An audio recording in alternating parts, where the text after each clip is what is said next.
ಎಲ್ಲರಿಗೂ. ಇವತ್ತು ಬೆಳಿಗ್ಗೆನೇ ನಾನು ಬಾಗಿಲನ್ನೆಲ್ಲ ನೀಟಾಗಿ ಕಸ ಗುಡಿಸಿ ಇವಾಗ ಬಾಗಿಲನ್ನೆಲ್ಲ ನೀಟಾಗಿ ತೊಳ್ಕೊಂಡು ಒರೆಸ್ಕೊಳ್ತಾ ಇದ್ದೀನಿ.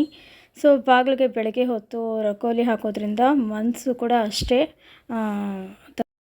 ಮನಸ್ಸಿಗೆ ಒಂದು ರೀತಿ ಇಂಪ್ರೆಸ್ ಆದಂಗೆ ಅನಿಸುತ್ತೆ. ಸೊ ದಿನನಿತ್ಯ ಮಾಡುವಂಥ ಕೆಲಸಗಳಲ್ಲಿ ಇದು ಕೂಡ ಒಂದು. ಮುಂಜಾನೆ ಎದ್ದು ಹೆಣ್ಮಕ್ಳಿಗೆ ಬೆಳಗಿನ ಕೆಲಸ ಅಂತ ಅಂದರೆ ಬಾಗಿಲು ಕಸ ಗುಡಿಸಿ ರಂಗೋಲಿ ಹಾಕಿ, ಹಾಗೆ ಹೊಸಲಿಗೆ ಅರಿಶಿನ ಕುಂಕುಮ ಇಟ್ಟು ಹೂವಿಟ್ಟು ಆನಂತರ ಪೂಜೆ ಮಾಡಿ ಬೆಳಗಿನ ದಿನಚರಿಯನ್ನು ಶುರು ಮಾಡ್ತಾರೆ. ಸೊ ನಾನು ಕೂಡ ಹಾಗೆ ಮಾಡಿದ್ದು. ಇವತ್ತಿನ ದಿನ ನನಗೆ ವಿಶೇಷ ಏನಪ್ಪ ಅಂತ ಅಂದರೆ ಇಲ್ಲಿಂದನೇ ವಿಶೇಷ. ಸೊ ರಂಗೋಲಿ ಹಾಕ್ತಾ ಇದ್ದೀನಲ್ಲ, ಎಷ್ಟು ಮುದ್ದಾಗಿ ಕಾಣ್ತಾ ಇದೆ ಅಲ್ವಾ. ನನಗೆ ತುಂಬಾ ಇಷ್ಟ ಬಾಗಿಲಿಗೆ ರಂಗೋಲಿ ಹಾಕೋದು ಅಂತ ಅಂದರೆ. ಸೊ ದಿನಕ್ಕೊಂದೊಂದು ರೀತಿ ರಂಗೋಲಿ ಹಾಕೋದು ಅಂದರೆ ತುಂಬ ಇಷ್ಟ. ಸೊ ಹಾಗಾಗಿ ಇವತ್ತು ಕೂಡ ಒಂದು ರೀತಿ ನನಗೆ ನಿಮ್ಮ ಜೊತೆ ಈ ವಿಡಿಯೋ ಶೇರ್ ಮಾಡ್ಕೊಳ್ತಾ ಇದ್ದೀನಿ. ಅದು ನನಗೆ ತುಂಬಾ ಇಷ್ಟ ಆಗ್ತಾಯಿದೆ. ಅಂಗಡಿಯಲ್ಲಿ ಸಿಗುವಂಥ ಡಿಸೈನ್ ವೆರೈಟಿ ರಂಗೋಲಿ ಪೇಸ್ಟ್ ಮಾಡೋದು ಬದಲು ನಾವು ದಿನನಿತ್ಯ ಈ ರೀತಿ ವೆರೈಟಿ ರಂಗೋಲಿ ಹಾಕೋದ್ರಿಂದ ಬಾಗಿಲು ತುಂಬಾ ನೀಟಾಗಿ ಕಾಣಿಸುತ್ತೆ ಅಲ್ವಾ. ನನಗಂತೂ ತುಂಬಾ ಇಷ್ಟ ಆಗ್ತಾಯಿದೆ. ಈಗ ನಾನು ಸ್ಟವ್ ಹಚ್ಚಿ ಹಾಲಿಗೆ ಇಡ್ತಾಯಿದ್ದೀನಿ. ಸೊ ಬೆಳಗ್ಗೆ ಕಾಫಿ ಅಂದರೆ ನನಗೆ ಅದು ಕುಡ್ದಿಲ್ಲ ಅಂದರೆ ಎನರ್ಜಿನೇ ಸಿಗೋದಿಲ್ಲ. ಸೊ ಆ ನಂತರ ನಾನು ಟಿಫನ್ ಮಾಡೋದಕ್ಕೆ ಬ್ರೇಕ್ಫಾಸ್ಟ್ಗೆ ಅಂತ ರೆಸಿಪಿ ರೆಡಿ ಮಾಡ್ಕೊಳ್ತೀನಿ. ಸೊ ಈಗ ಹಾಲು ಕುದಿಯೋಕೆ ಇಡ್ತಾಯಿದ್ದೀನಿ. ಕುದಿ ಬಂದ ನಂತರ ನಾನು ಕಾಫಿಗೆ ರೆಡಿ ಮಾಡ್ತೀನಿ.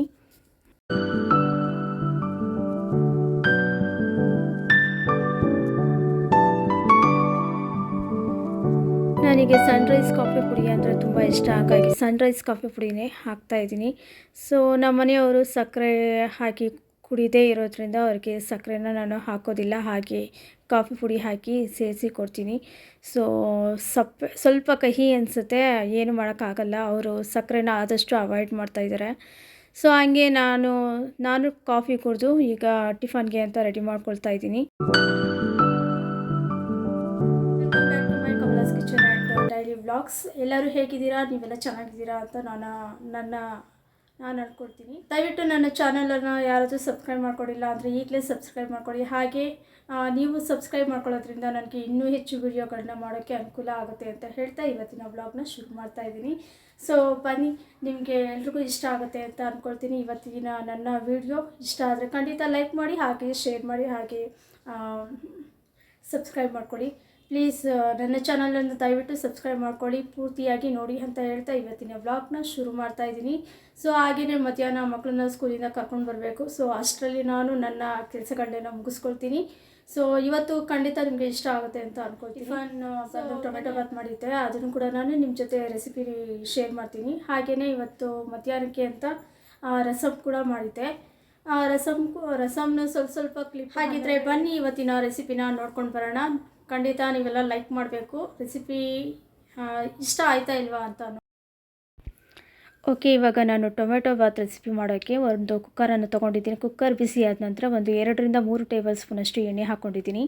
ಈಗ 2 ಚಕ್ಕೆ, ಲವಂಗ, ಸ್ವಲ್ಪ ಕಸೂರಿ ಮೇಥಿ, 2 ಅನಾನಸು ಹೂ ಹಾಗೂ ಪಲಾವ್ ಎಲೆ ಕೂಡ ಸ್ಕಿಪ್ ಆಗಿದೆ. ಇವಿಷ್ಟನ್ನು ಸೇರಿಸಿ ಚೆನ್ನಾಗಿ ಬಿಸಿಯಾದ ನಂತರ ಒಂದು ದಪ್ಪ 2 ಈರುಳ್ಳಿಯನ್ನು ಸಣ್ಣದಾಗಿ ಕಟ್ ಮಾಡಿಕೊಂಡು ಈಗ ಸೇರಿಸ್ಕೊಳ್ತಾ ಇದ್ದೀನಿ. ಚೆನ್ನಾಗಿ ಬ್ರೌನ್ ಕಲರ್ ಬರೋವರೆಗೂ ಚೆನ್ನಾಗಿ ಒಗ್ಗರಣೆ ಮಾಡ್ಕೊಳ್ಬೇಕು. ಸ್ವಲ್ಪ ಪುದೀನ, ಸ್ವಲ್ಪ ಕೊತ್ತಂಬರಿ ಸೊಪ್ಪು ಸಣ್ಣದಾಗಿ ಹೆಚ್ಚಿಕೊಂಡು ಸೇರಿಸ್ಕೊಳ್ತೀನಿ. ಚೆನ್ನಾಗಿ ಫ್ರೈ ಮಾಡ್ಕೊಬಿಡ್ತೀನಿ.